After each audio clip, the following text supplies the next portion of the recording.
Dan posisi kamar ini itu janggal. Soalnya di tembok kamar itu sama sekali nggak ada jendela. Sofyan selalu ngasih alasan ke Sekar bahwa ruangan yang di belakang itu fungsinya cuma sekedar gudang.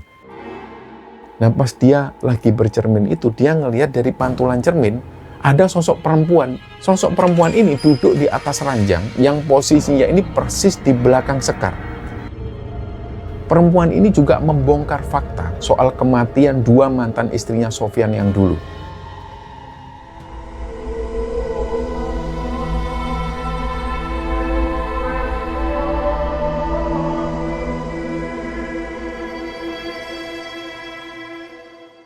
Bismillahirrahmanirrahim. Assalamualaikum warahmatullahi wabarakatuh. Sobat Kembara Sunyi dimanapun teman-teman berada. Pada kesempatan kali ini kami akan membagikan kisah yang dikirim oleh Sobat Kembara yang bernama Sekar yang asalnya dari Salatiga, Jawa Tengah. Sebelum kita masuk ke ceritanya, untuk teman-teman yang nonton tayangan ini dan belum subscribe, jangan lupa untuk subscribe lebih dulu agar channel Kembara Sunyi ini lebih berkembang lagi dan kami lebih bersemangat lagi dalam membuat konten-konten terbaru di Kembara Sunyi. Dan untuk teman-teman yang telah mendukung kami sejauh ini, kami mengucapkan terima kasih banyak. Semoga amal kebaikan teman-teman dibalas kebaikan berlipat oleh Allah Subhanahu wa Ta'ala.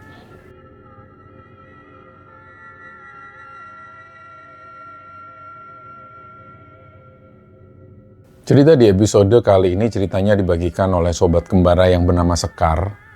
Kejadian yang dialami Mbak Sekar ini adalah kejadian nyata dan kejadian langsung yang Mbak Sekar alami ini terjadi di sekitaran tahun 2011. Lokasinya ada di daerah pinggiran Salatiga di Jawa Tengah sana.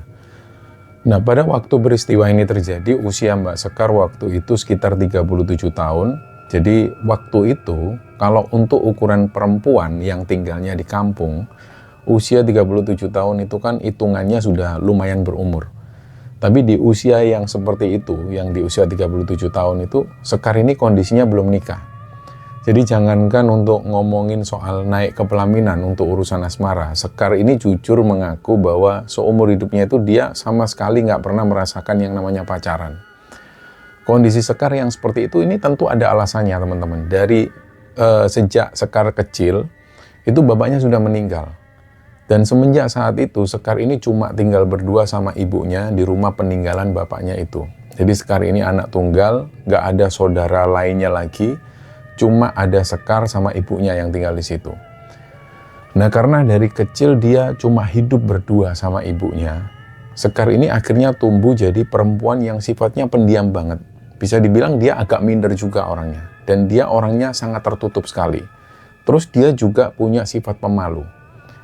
Dan kalau hari-hari biasa, kegiatan Sekar ini ya lebih banyak dihabiskan di rumah, menemani ibunya. Dia jarang banget keluar rumah kalau nggak ada urusan yang penting-penting banget.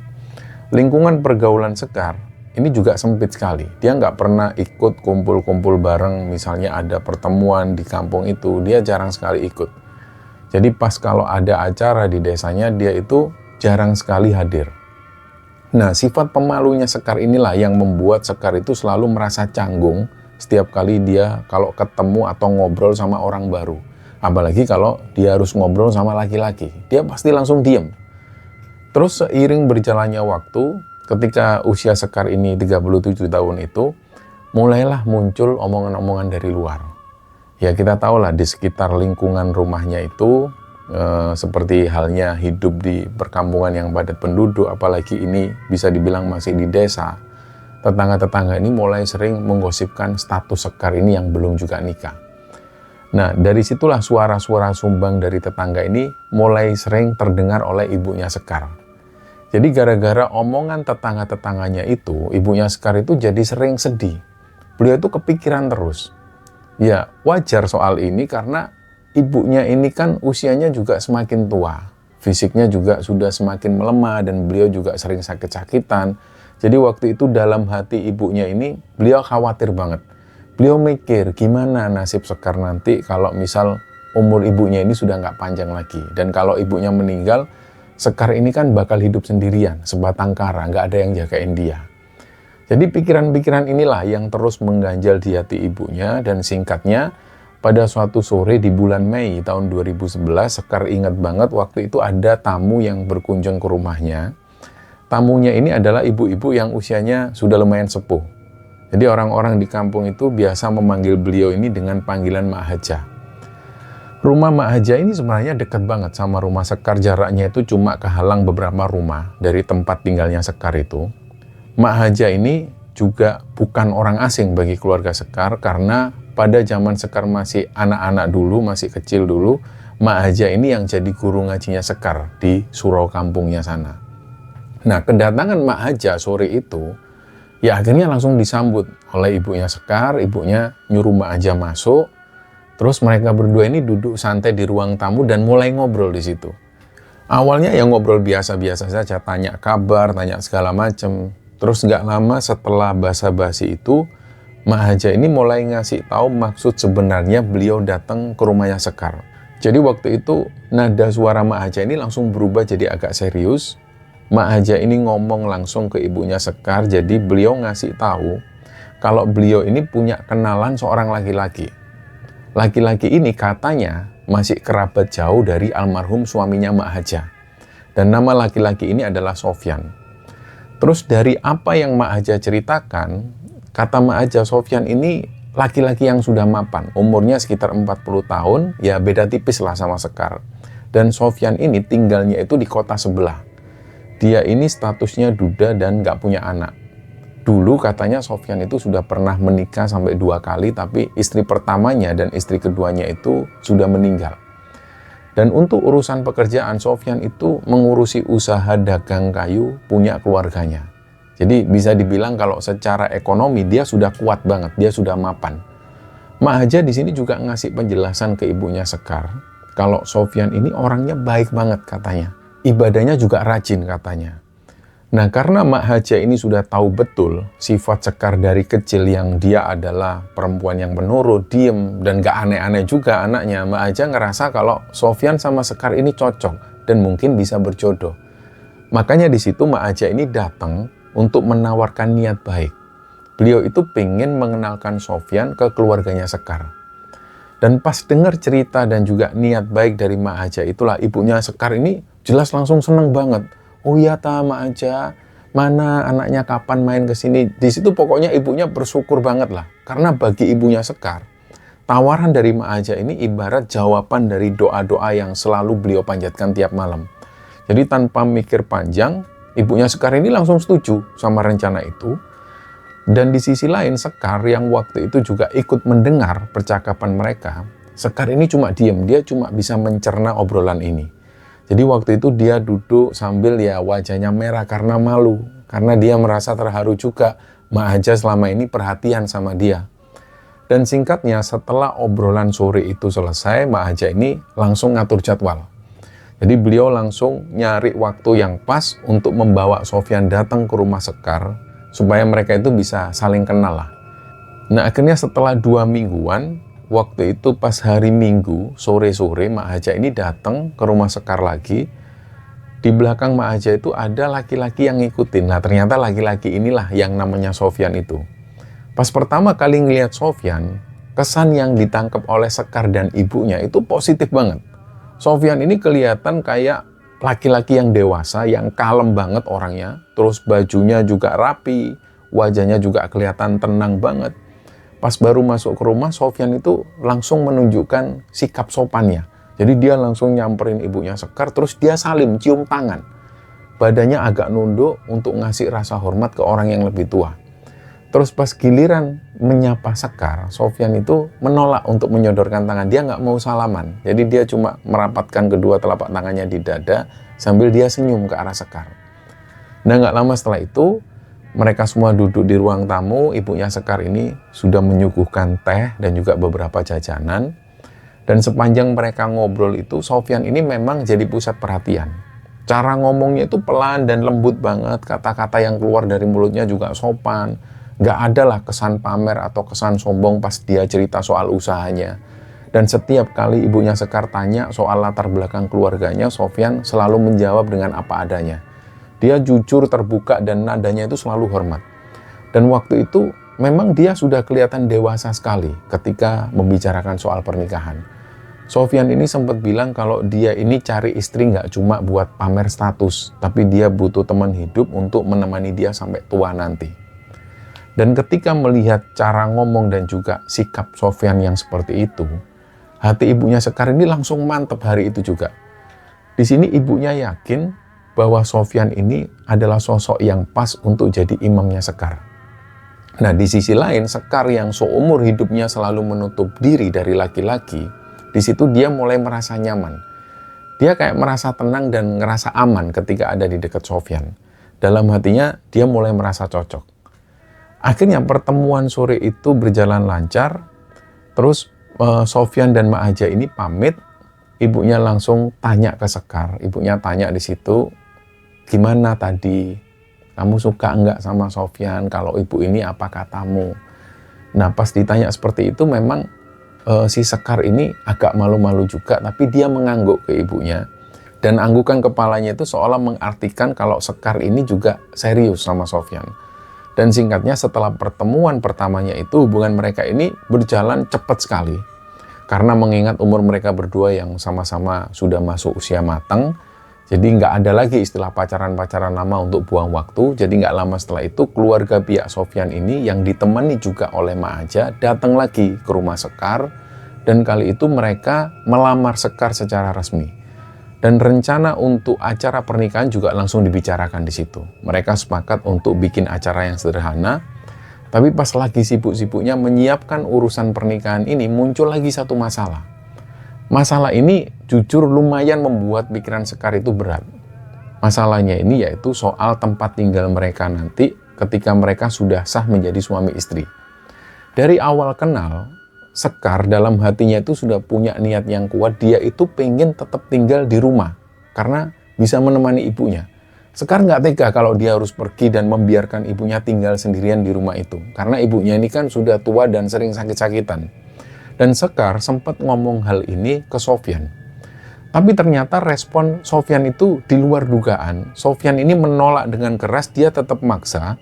Kalau habis nikah nanti, Sekar wajib ikut dia dan tinggal di rumahnya Sofyan di kota sebelah itu. Sofyan di sini ngasih alasan yang tegas, dia bilang kalau dia ini adalah kepala rumah tangga yang harus ngurusi usahanya di kota itu. Jadi nantinya bakal repot kalau dia harus bolak-balik perjalanan jauh beda kota tiap hari.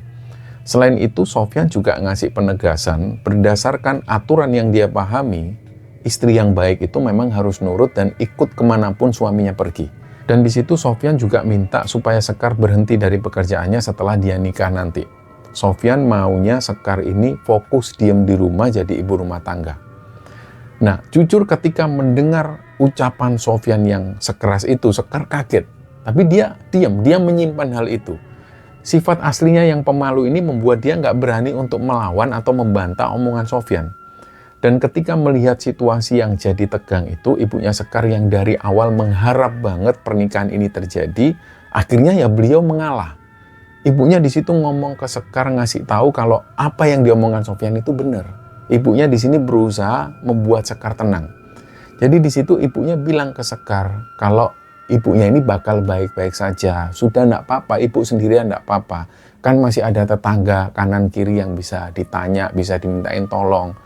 Nah, alasan utama kenapa ibunya Sekar mengalah waktu itu karena beliau takut kalau rencana menikah ini jadi batal. Beliau nggak mau nikahan ini gagal gara-gara urusan debat soal Sekar ini tinggal di mana. Karena waktu itu ibunya mikir Sekar ini sudah 37 tahun. Kalau dia dapat laki-laki yang sopan seperti ini, mapan.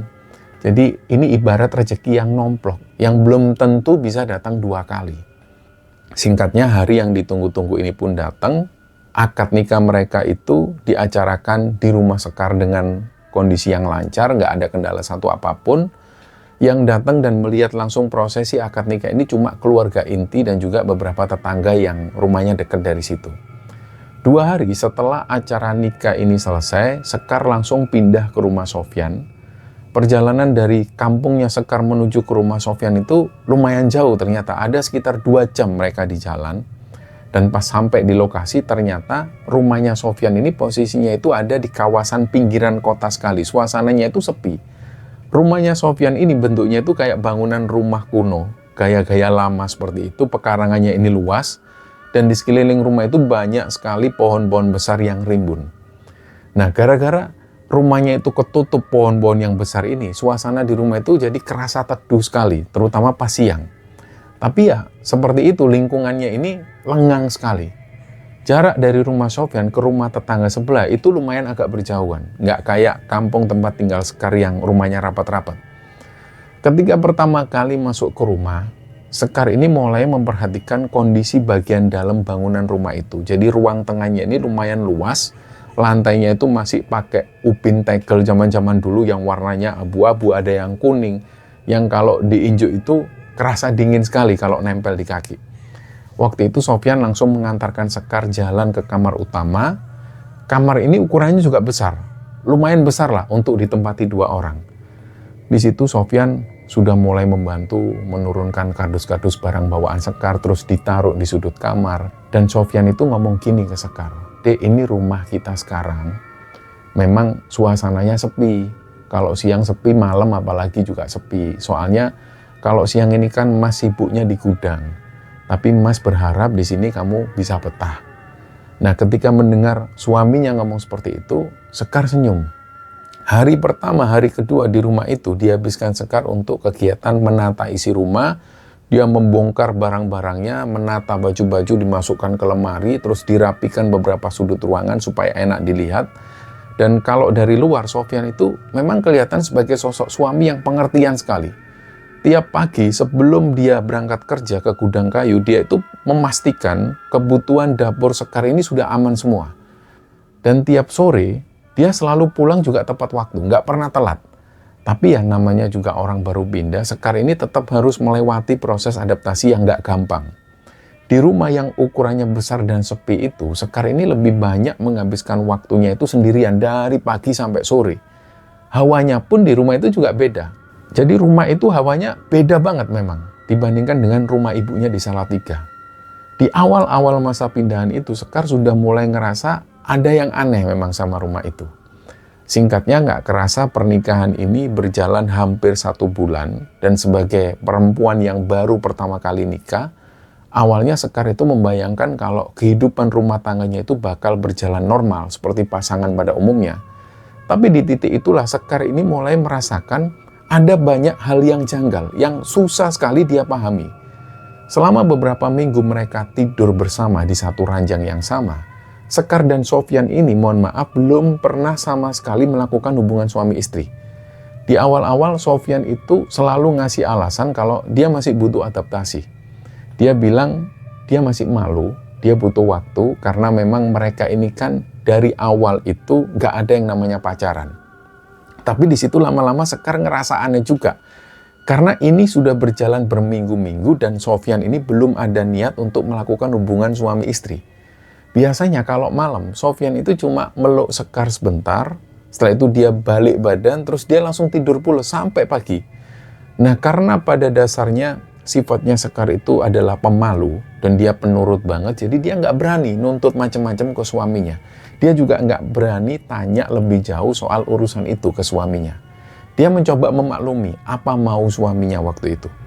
Sampai pada akhirnya ketika usia pernikahan mereka ini sudah menginjak sekitar 1 bulan lebih, barulah untuk pertama kalinya Sofyan mengajak Sekar berhubungan suami istri. Tapi di sini ada kejadian yang aneh. Sebelum Sofyan masuk ke kamar, dia itu sempat ngilang sampai beberapa jam. Jadi Sekar nggak tahu suaminya pergi kemana.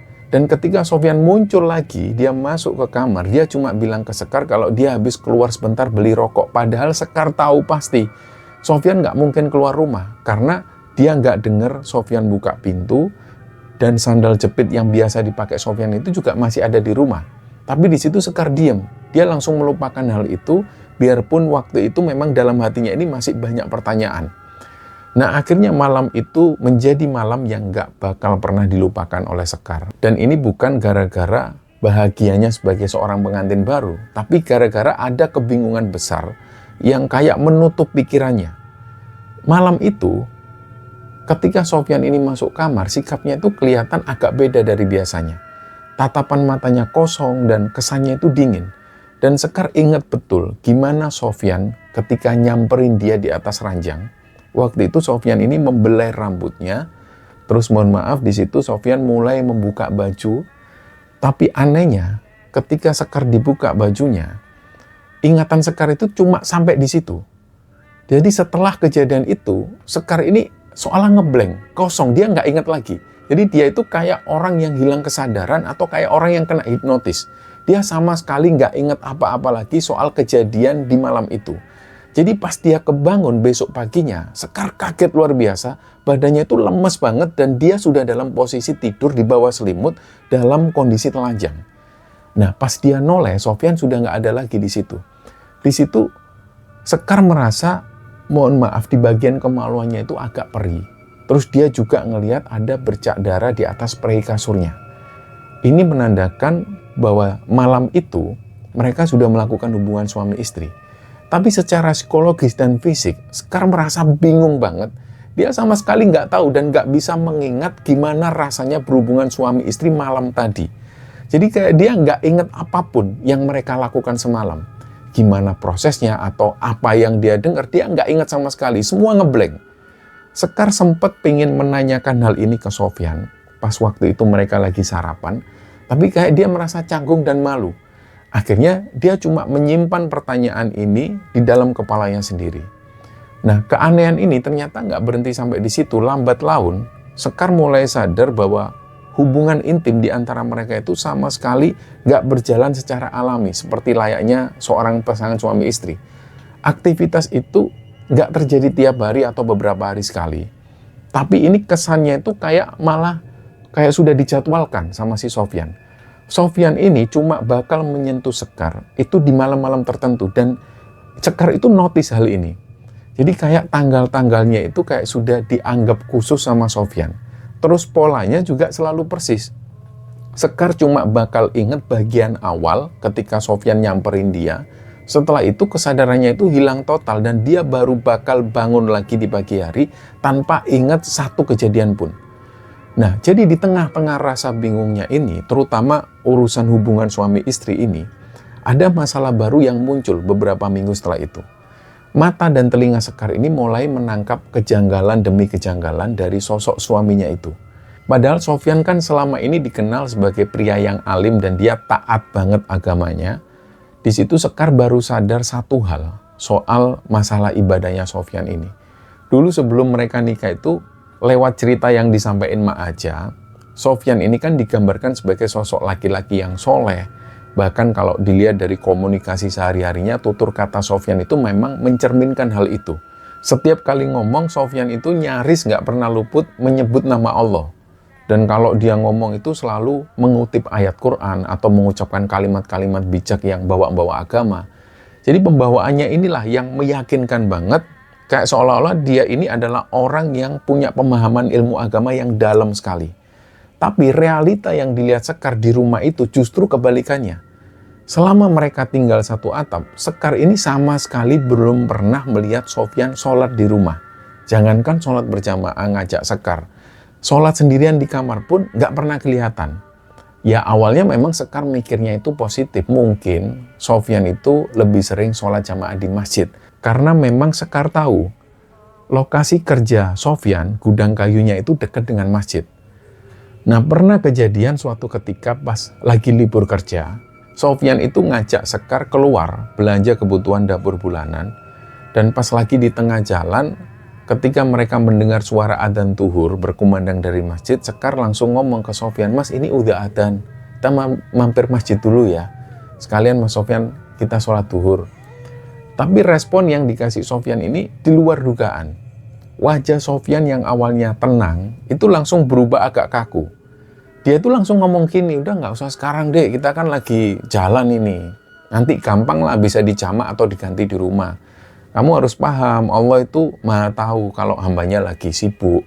Agama itu nggak mempersulit umatnya, yang penting niat di hati kita itu tetap terjaga." Nah gara-gara rasa penasaran yang sudah numpuk banget dari kemarin-kemarin, pas sampai di rumah malam harinya, Sekar akhirnya memberanikan diri tanya langsung ke Sofyan. Pas mereka ini sudah mau tidur, dia tanya gini, "Mas, maaf ya sebelumnya kalau aku lancang, tapi selama sebulan ini kok aku jarang banget ya. Bahkan kayaknya aku nggak pernah deh lihat Mas Sofyan sholat." Nah pas mendengar pertanyaan ini, Sofyan itu jawabnya santai. "Dek, ibadah itu urusan rahasia antara hamba dan penciptanya. hubungan Mas ini sama Allah itu sifatnya privat. Ibadah yang sejati itu nggak perlu dipamer-pamerkan, nggak perlu diumbar di depan orang. Bahkan di depan istri sendiri pun nggak perlu tahu. Justru kalau Mas sengaja ngasih lihat Mas pas lagi sholat di depanmu, nanti malah muncul sifat ria atau muncul pamer dalam hati Mas. Jadi kamu nggak perlu cemas soal itu, mending kamu fokus sama tugasmu sebagai istri. Nah, memang jawaban Sofyan ini pinter banget kalau disuruh menjawab soal yang seperti itu. Dia selalu bisa merangkai kata yang membuat Sekar itu percaya dengan omongannya, terus pada akhirnya Sekar nggak bisa balas apa-apa lagi. Tapi kejanggalan soal sholat itu ternyata belum seberapa kalau dibandingkan dengan apa yang mulai terjadi di rumah itu. Jadi di malam-malam tertentu, ketika Sekar terbangun dari tidurnya, ketika pas dia pengen ke kamar mandi, atau pas dia haus pengen minum, dia itu sering banget ketika bangun, Sekar ini nggak ngelihat suaminya ada di sebelah.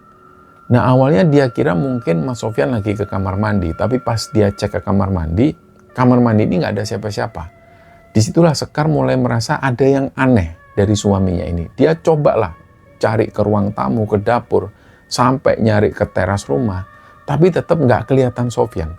Dan yang membuat Sekar tambah bingung, setiap kali dia menyerah pas nyari itu terus balik lagi ke kamar, dia ngelihat Sofyan tiduran santai di kasur. Jadi seolah-olah dari tadi itu Sofyan nggak beranjak dari tempat tidurnya. Sampai akhirnya pas suatu malam itu Sekar ini nggak sengaja kebangun dari tidurnya. Pas dia buka mata ternyata Sofyan nggak ada di kasur. Akhirnya Sekar ini langsung nyari si Sofyan ini kemana. Sampai pada akhirnya dia itu curiga.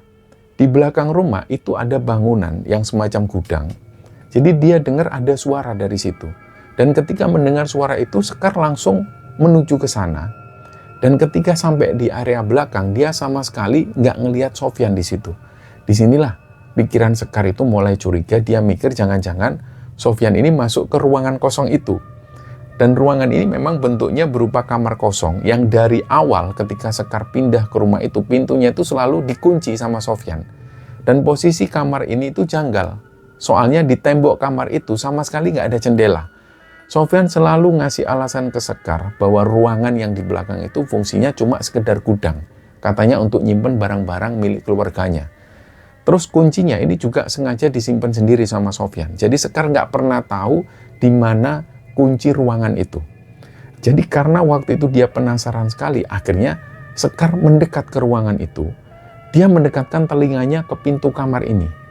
Jadi dari situ dia mendengar jelas ada suara yang bisik-bisik. Dan Sekar yakin kalau itu adalah suara Sofyan, tapi nggak tahu Sofyan ini ngomong sama siapa di situ. Nadanya ini persis kayak orang yang lagi ngobrol. Dan karena waktu itu dia takut ketahuan, dia langsung buru-buru balik ke kamar. Sampainya di tempat tidur, dia langsung selimutan dan pura-pura tidur pules. Ya, gara-gara kejadian malam itu, Sekar ini sempat curiga sama suaminya. Dalam hatinya dia mikir apa mungkin ada orang lain yang sengaja disembunyikan Sofyan di kamar yang kosong itu.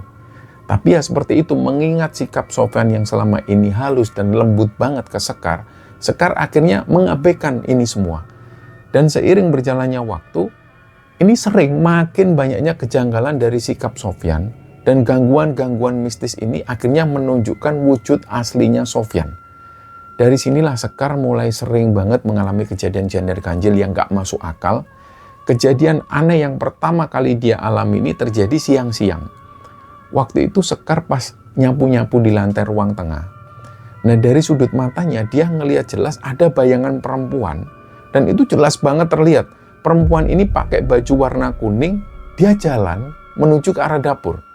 Disitulah Sekar langsung nyusul sosok perempuan ini ke dapur, tapi pas dia sampai dapur, nggak ada siapa-siapa di situ. Tapi yang membuat merinding adalah di dapur itu Sekar langsung mencium aroma wangi bunga melati yang menyengat sekali aromanya. Beberapa hari setelah kejadian itu ada lagi kejadian aneh yang dialami oleh Sekar. Waktu itu Sekar berdiri di depan cermin besar. Dia ini ada di dalam kamar. Nah pas dia lagi bercermin itu dia ngelihat dari pantulan cermin ada sosok perempuan. Sosok perempuan ini duduk di atas ranjang yang posisinya ini persis di belakang Sekar. Sosok ini tampilannya pakai baju pengantin tradisional Jawa lengkap dengan sanggul rambutnya. Posisinya itu duduk menghadap ke belakang, membelakangi cermin. Karena waktu itu kaget, Sekar langsung spontan balik badan. Tapi begitu dia balik badan menghadap ke ranjang, nggak ada siapa-siapa di situ. Sosok perempuan yang dia lihat tadi, ini sudah nggak kelihatan lagi. Tapi yang merinding adalah kasur yang tadi diduduki oleh perempuan itu kayak beneran, kayak ceglong istilahnya. Jadi semenjak kejadian itulah hari-hari di rumah itu kerasa semakin horor. Gangguan-gangguan dari penunggu rumah itu jadi semakin intens. Saking parahnya Sekar itu sampai ngerasa nggak bisa sholat dengan tenang. Pernah suatu sore, pas Sekar ini mau siap-siap sholat asar, dia itu mau wudhu. Nah, air dari keran ini tiba-tiba mati. Dia sudah coba muter-muter kerannya itu tapi nggak bisa. Akhirnya dia terpaksa wudhu pakai gayung dari dalam bak kamar mandi. Dan pernah juga kejadian pas Sekar ini lagi kusuk-kusuknya sholat, waktu itu Sekar posisinya sudah takbiratul ikram. Baru saja dia selesai baca surat di rakaat pertama, di situ Sekar ngerasa ada yang aneh. Jadi di bagian tengkuk belakangnya itu, dia ngerasa kayak ada yang niup. Dan rasanya itu dingin banget. Sekar merasakan jelas kalau ada sosok yang berdiri nempel di belakang tubuhnya. Jaraknya itu dekat banget, seolah-olah sosok ini itu sengaja menempelkan badannya ke punggung Sekar. Gak lama Sekar merasa kalau kain mukenahnya itu ditarik-tarik sama sosok makhluk ini. Bahkan sosok ini itu sampai beberapa kali nyenggol bahunya Sekar. Dan kayaknya sosok itu memang sengaja pengen ganggu sholatnya Sekar. Tapi Sekar waktu itu sudah mencoba untuk menahan rasa takutnya. Dan ketika dia posisi sujud di rakaat kedua itu, dia merasa ada yang menekan kepalanya dari atas. Dan tekanannya itu seolah-olah kayak ada makhluk besar yang nginjek dia dari belakang. Waktu itulah Sekar ini sudah nggak bisa lagi ngangkat kepalanya. Dia coba baca doa terus di situ. Jadi dia nggak bisa gerak sama sekali. Dalam kondisi yang seperti itu, Sekar terus-terusan membaca doa dan tekanan di kepalanya itu akhirnya hilang sendiri dan akhirnya dia bisa bangun. Dan gangguan-gangguan yang mengerikan inilah yang akhirnya sampai menjadi makanan sehari-hari bagi Sekar.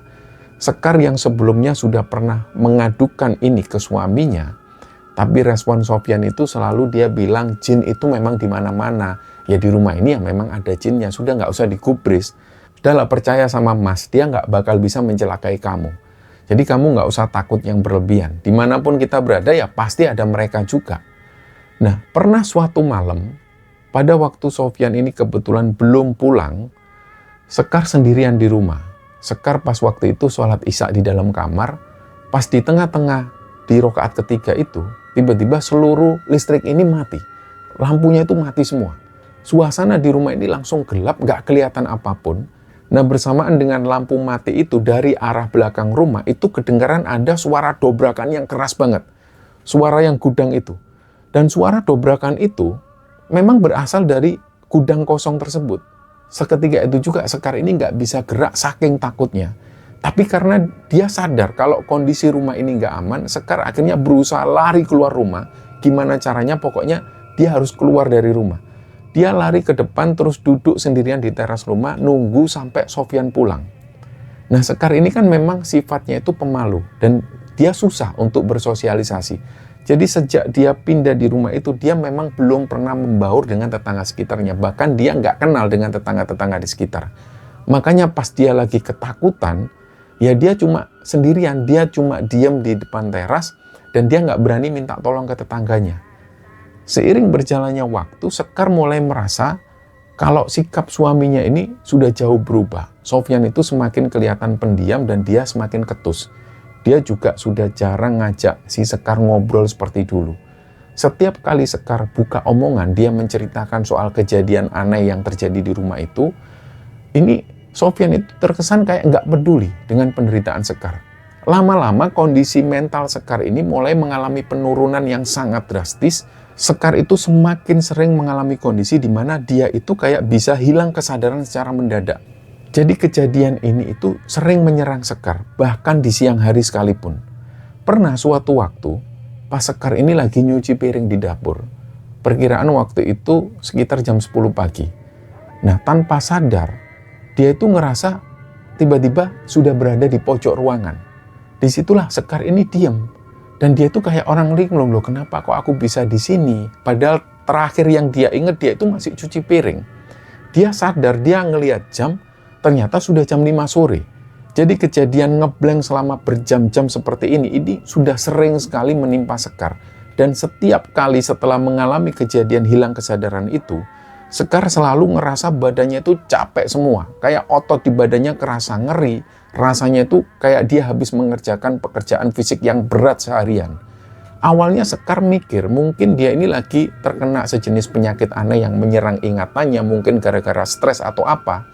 Dia nggak sadar sama sekali kalau sebenarnya setiap kali kejadian di mana kesadarannya dia ngeblank itu, ternyata di detik itulah fisiknya Sekar ini sebenarnya diambil alih secara paksa dan mungkin dia kerasukan oleh entitas gaib penghuni rumah tersebut. Dan di tengah kondisi mental Sekar yang semakin hari semakin nggak stabil itulah mulai ada petunjuk yang baru.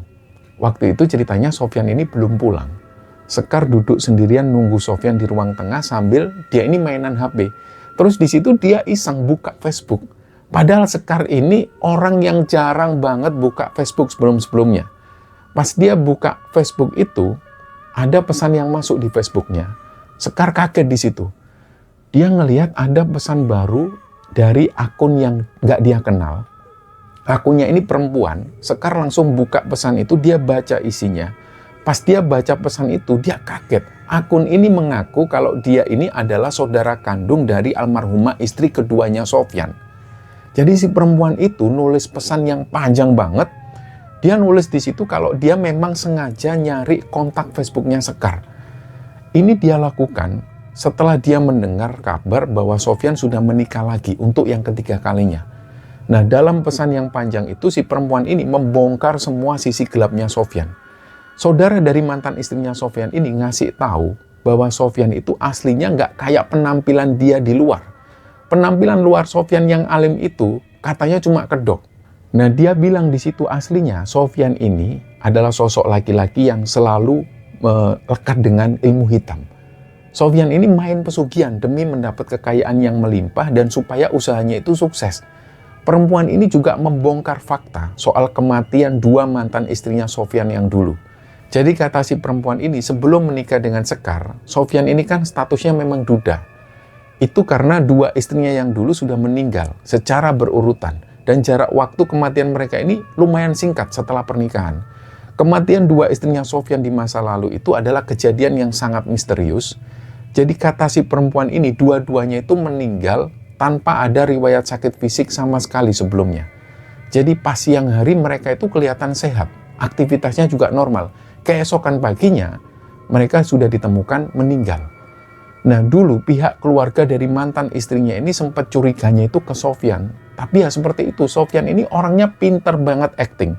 Sofyan selalu bisa memasang wajah yang tenang, dia juga pinter banget ngomong pakai bawa-bawa dalil agama. Dan gara-gara omongan Sofyan yang kelihatan soleh itulah, kasus kematian dua istrinya ini selalu dianggap sebagai takdir. Gak ada yang berani nuduh macam-macam ke Sofyan karena dia pinter nutupin pakai dalil-dalil agama. Terus di pesannya itu si perempuan ini itu ngasih penjelasan ke Sekar soal konsep pengantin ketiga. Selama ini Sekar mikirnya dia itu kan istri ketiga yang sah. Nah, perempuan ini itu bilang di dalam urusan ilmu spiritual atau ilmu hitam yang dipakai oleh Sofyan, Sekar ini memang diposisikan menjadi pengantin ketiga di dunia manusia. Tapi kalau dihitung secara ilmu gaibnya, Sekar ini sebenarnya adalah pengantin keempat. Pengantin pertama dan yang paling utama bagi Sofyan ini aslinya adalah sosok jin perempuan. Sosok jin ini yang jadi sumber semua kekayaannya Sofyan. Dan ini memang dipelihara oleh Sofyan. Sofyan ini sengaja menikahi wanita-wanita dari dunia manusia secara berurutan, tujuannya itu untuk dijadikan tumbal. Jadi kamar kosong yang nggak ada jendelanya di bagian belakang rumah Sofyan ini aslinya nggak pernah dipakai untuk nyimpen barang. Kamar itu sebenarnya adalah kamar khusus untuk ritual. Di kamar itulah Sofyan ini secara rutin melakukan ritual gaib bersama istrinya dari bangsa jin itu. Terus perempuan ini juga membahas soal urusan ranjang. Jadi kayak dia sudah tahu semua. Setiap kali Sofyan ngajak Sekar untuk berhubungan intim di malam-malam tertentu, kesadaran Sekar itu selalu hilang dan ngeblank. Jadi di situ Sekar ini kayak merasa, loh, ini kok tahu perempuan ini? Kayak seolah-olah dia ini sudah tahu semua. Dan kejadian ngeblank itu sebenarnya adalah momen ketika fisiknya Sekar itu dipinjam dan dirasuki secara paksa oleh sosok jin wanita ini. Jadi disinilah perempuan itu menjelaskan semua. Jin perempuan ini masuk ke badan Sekar itu supaya dia bisa berinteraksi secara fisik dengan Sofyan. Setiap malam ketika ritual itu terjadi, energi kehidupannya Sekar itu disedot habis. Itulah alasan kenapa badan Sekar selalu capek banget dan jiwanya itu selalu kerasa kosong. Dan di bagian akhir pesannya ini, perempuan itu juga membongkar alasan kenapa dulunya Sofyan memaksa supaya Sekar berhenti kerja. Alasan utamanya ini ternyata bukan karena Sofyan ingin memuliakan istrinya. Alasannya adalah karena ini memang strateginya Sofyan. Sofyan ingin memutus semua akses interaksi sosial Sekar dengan dunia luar. Sofyan ini sengaja mengurung Sekar di rumah itu. Tujuannya supaya Sekar nggak punya teman sama sekali. Jadi di situ supaya Sekar nggak bisa cerita macam-macam ke orang lain. Dan yang paling penting adalah supaya nggak ada orang luar yang sadar bahwa fisik dan mental Sekar ini sudah digerogoti dengan makhluk gaib di rumah itu. Sofyan pengen memastikan proses penumbalan Sekar itu bisa berjalan rapi dan nggak ada satupun pihak yang curiga. Ini persis sekali dengan kejadian yang menimpa dua istri Sofyan sebelumnya. Jadi pas baca pesan dari perempuan itu, dia langsung nangis Sekar ini. Kayak dia itu langsung mengingat kejadian-kejadian sebelumnya. Dan di momen ini, Sekar langsung ingat dengan kejadian aneh yang selama ini dia alami. Dia ingat gimana ketika Sofyan yang ternyata nggak pernah sholat, dia ingat tentang suara-suara bisikan-bisikan perempuan yang kedengaran dari kamar belakang. Dia ingat juga soal teror ketika dia sholat. Semuanya itu kerasa masuk akal. Jadi semua teka-teki itu langsung kejawab. Di dalam pikiran Sekar, dia sudah punya niat untuk cepet-cepetan kabur dari rumah itu dan segera bercerai dengan Sofyan. Tapi masalahnya, Sekar ini lagi berada dalam posisi yang dilematis banget. Di satu sisi dia selalu kepikiran soal ibunya. Sekar tahu persis seberapa besar harapan ibunya dengan pernikahannya itu. Dia juga tahu seberapa bangganya ibunya Sekar ketika mendapat mantu seperti Sofyan. Yang Sofyan kelihatan soleh, kaya, dan mapan itu. Jadi di sini Sekar nggak sanggup kalau dia harus membayangkan gimana hancurnya hati ibunya nanti ketika dia bercerai dengan Sofyan. Gimana hancurnya perasaan ibunya kalau mendengar kenyataan bahwa mantu kesayangannya itu ternyata adalah tukang main ilmu hitam yang sengaja mau menumbalkan Sekar juga. Disinilah rasa nggak tega ke ibunya itulah yang membuat Sekar jadi buntu mikirnya. Dia terpaksa harus tetap bertahan di rumah itu. Dan selama masa-masa dia ragu dan bingung itu, kondisi di rumah ini malah semakin lama semakin memburuk. Sofyan kayaknya sudah mulai sadar kalau ada yang aneh dari Sekar. Dulu-dulu sebelum-sebelumnya Sekar ini sama sekali nggak pernah menolak setiap kali Sofyan mengajak berhubungan suami istri. Biarpun Sekar selalu mengalami hilang kesadaran, tapi dia tetap nggak pernah nolak. Tapi semenjak dia setelah dapat pesan dari Facebook itu, Sekar mulai berani nolak. Setiap Sofyan selalu minta berhubungan suami istri, Sekar selalu cari-cari alasan untuk menghindar. Nah dari sikap itulah Sofyan itu kayak mulai merasa kalau ada yang nggak beres dari Sekar. Sampai pada akhirnya kejadian pada suatu malam. Malam itu ceritanya Sofyan ini masuk nyamperin ke kamar sambil membawa gelas yang isinya itu cairan hitam. Ketika Sofyan masuk itu Sekar langsung mencium aroma yang aneh. Jadi baunya itu aneh, baunya itu persis kayak campuran antara bau daun-daun yang sudah busuk dicampur dengan bau minyak wangi yang tajam banget, pokoknya baunya aneh. Sofyan ini nyuruh supaya Sekar minum itu. Katanya Sofyan, ini loh aku bawain herbal khusus, ini aku sengaja minta racikan ini langsung dari guru ngajiku. Ini ramuan jamu untuk buat promil program hamil. Supaya kandunganmu itu bisa subur, terus kita bisa cepat dapat keturunan. Ayo diminum dek sampai habis dek. Sekar yakin kalau cairan itu nggak mungkin jamu. Ini pasti sesuatu yang bahaya banget bagi Sekar. Tapi masalahnya, Sofyan waktu itu berdiri nunggu di situ terus. Akhirnya ya Sekar langsung minum itu sampai habis, rasanya itu pahit banget. Terus rasanya itu juga keset di lidah. Sekar dari situ merasakan efek yang panas kayak kebakar dari tenggorokannya sampai nembus ke ulu hati.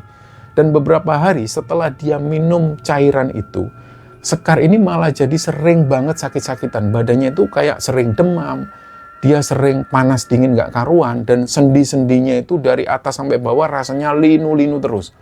Tapi efek dari minuman hitam itu ternyata nggak cuma menyerang fisiknya Sekar.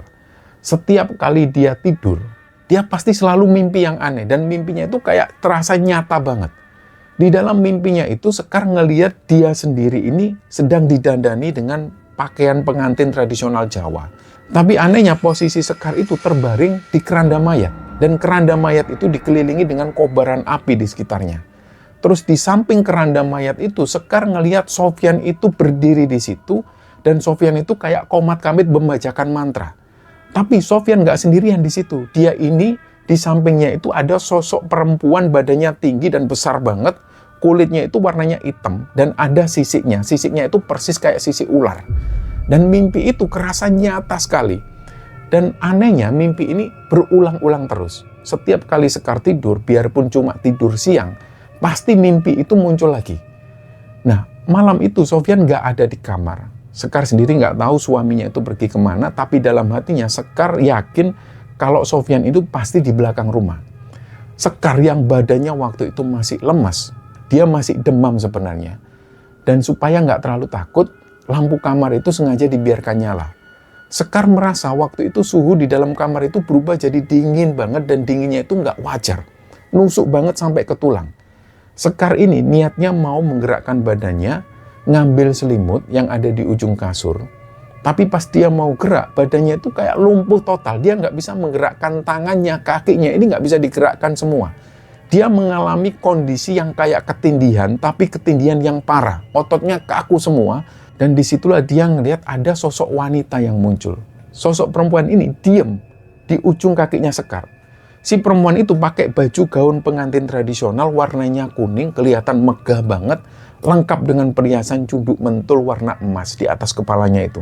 Nah, pas Sekar memperhatikan wajah perempuan itu, Sekar ketakutan banget. Ini rasa takutnya itu belum pernah dia rasakan seumur hidupnya. Inilah yang membuat dadanya itu langsung sesek, dan wajah perempuan itu aneh banget dan gak wajar lah. Kalau dilihat sekilas memang kulitnya bersih dan kelihatan cantik, tapi bentuk aslinya itu aneh. Sekar sendiri, dia susah menjelaskan detail wajah perempuan itu seperti apa, saking anehnya. Bahkan ketika Sekar menulis cerita ini, dia masih kebayang-bayang terus dengan sosok wajah perempuan itu. Sekar sampai merinding, seolah-olah sosok itu ada di dekatnya dan lagi memperhatikan dia ketika dia nulis cerita ini. Jadi sosok wanita baju kuning itu sama sekali nggak mengeluarkan suara, dia cuma berdiri di situ sambil matanya itu melotot terus ngelihat Sekar. Di posisi yang ketinggian seperti itu, Sekar cuma bisa nangis. Dia nggak bisa teriak, nggak bisa minta tolong. Dan kejadian dia saling melihat dengan perempuan itu lama banget. Sampai pada akhirnya sosok perempuan itu hilang dari pandangan Sekar, dan disitulah Sekar mulai bisa menggerakkan badannya. Dia mikir, dia sadar dari situ. Kalau dia terus-terusan bertahan di rumah itu cuma gara-gara ngerasa nggak enak sama ibu kandungnya, ini nyawanya bakal jadi taruhan. Besok paginya ketika Sofyan sudah berangkat kerja dan kondisi rumah sudah sepi, Sekar itu langsung buru-buru ambil tas meskipun badannya masih nggak enak. Dia langsung masukkan beberapa baju, dia nggak peduli dengan barang-barang lain. Setelah itu dia langsung lari keluar rumah, dia langsung menuju ke jalan raya. Begitu ada bis yang lewat, dia langsung naik bis dan pulang ke rumah ibunya yang ada di Salatiga. Singkatnya, ketika Sekar sampai di rumah ibunya itu, dia langsung memeluk ibunya, dia nangis di situ. Hampir sekitar 5 menit Sekar ini cuma nangis, belum bisa ngomong, belum bisa cerita. Akhirnya setelah dia agak tenang, disitulah Sekar ini menceritakan semua ke ibunya tanpa ada satupun yang ditutupi. Dia ngasih tahu juga ke ibunya soal pesan yang dia terima di Facebook dari saudara perempuan mantan istrinya Sofyan. Nah, disitulah ibunya Sekar ini terpukul. Ibunya nangis dan ngerasa bersalah sekali. Karena selama ini kan memang ibunya yang selalu nyuruh Sekar untuk terus nurut dengan kemauan Sofyan. Ibunya nggak menyangka bahwa Sofyan ini ternyata penganut ilmu hitam. Dan semenjak Sekar kabur pulang ke Salatiga, anehnya Sofyan ini sama sekali nggak pernah nyamperin ke rumah Sekar. Dia sama sekali nggak menghubungi Sekar, pokoknya dia nggak mau tahu. Ibunya Sekar itu sempat mikir untuk menuju ke rumah Mak Haja. Ibunya itu mau menggali informasi lebih dalam soal Sofyan ini. Karena dulu kan Mak Haja bilangnya Sofyan itu kerabat jauh dari suaminya. Nah akhirnya pas ketemu Mak Haja ini mengaku bahwa sebenarnya Sofyan itu nggak ada hubungan saudara atau nggak ada hubungan kerabat sama sekali dengan Mak Haja. Mak Haja itu cerita, awalnya dia ini ketemu Sofyan pas ikut kelompok pengajian. Nah, Sofyan itu memang sifatnya ramah, dia sopan juga dan kelihatan alim banget orangnya. Dari situlah Mak Haja jadi gampang percaya dengan Sofyan. Saking percayanya dan pengen membantu Sofyan untuk segera dapat istri, Mak Haja itu sampai berani bohong ke ibunya Sekar, terus bilang kalau Sofyan itu kerabat jauhnya. Singkatnya, setelah meninggalkan Sofyan itu, Sekar langsung mengurus proses perceraiannya di pengadilan. Sekar ini maunya cepat-cepat memutuskan hubungan dari laki-laki itu. Dan setelah mengurus perceraiannya, Sekar juga mulai rajin menjalankan pengobatan ruqyah. Dia rutin melakukan ruqyah mandiri, terus dia juga minta tolong selalu dibacakan doa oleh ustadz supaya energi negatif dalam tubuhnya itu hilang.